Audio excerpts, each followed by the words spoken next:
महाराज आले होते त्यांचं देखील शेततळ जात आहे, पण ते त्यांनी कधीच कुणाला बोलले नाही. स्वतःच्या बद्दल त्यांनी कधीच सांगितलं नाही, राठी साहेबांनी कधीच सांगितलं, पण त्यांचे पण शेततळे आपण त्याच्या मूल्यांकनामध्ये घेतलं. अशा ज्या छोट्या छोट्या बाबी सुटल्या जातात त्याच्यातून आपल्याला फायनान्शियल लाभ.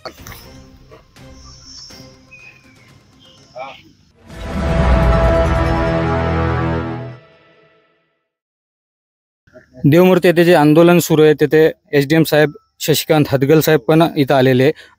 साहेब, नेमकी आज 49 दिवस झाले आंदोलनाला, आज आपण इथं भेट देण्यासाठी पुन्हा एकदा आला. जसं मागच्या वेळी आल्यावर तुम्ही आश्वासन दिलं होतं की सुनावण्या लावण्यात येईल, त्याच्यात नेमकं काय मार्ग निघाला आणि आज काय चर्चा झाली?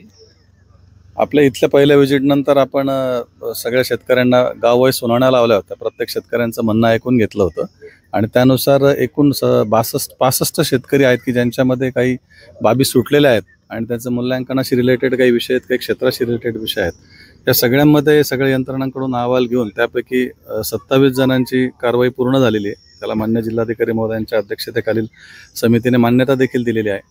काही शेतकऱ्यांचे परिस्थितीजन्य पुरावे बघून आणि सगळे कागदपत्र बघून त्यांचा प्रतवारीसुद्धा बदलण्याचं कामकाज सुरू आहे. आणि या प्रसंगी मी सर्व शेतकऱ्यांना ही विनंती करू इच्छितो की आता आपले पेरणीचे आणि ह्याचे दिवस आलेले आहेत, त्यामुळं कृपया सगळ्यांनी आंदोलन मागे घेऊन आम्ही सगळे तुमच्यासोबत आहोत आणि आपले सगळे विषय मार्गी लावण्याचा पूर्णपणे प्रयत्न राहील. कृपया आपण आंदोलन मागे घेऊन प्रशासनाला सहकार्य करावे अशी मी इथे विनंती करतो. जसं मागच्या बैठकीमध्ये चर्चा झाली होती की रजिस्टर सबमिट करावा, मूल्यांकनाचा जो त्यांचा मुख्य मुद्दा आहे त्यांनी आता रजिस्टर देखील सबमिट केलेलं आहे. तर येणाऱ्या किती दिवसांमध्ये अपेक्षित आहे की त्याच्यावर काही हालचाल होऊ शकते किंवा पुढची पावलं कशी उचलण्यात येणार आहे? सर्व शेतकऱ्यांनी एकूण 25च्या आसपास रजिस्ट्र्या सबमिट केलेल्या आहेत.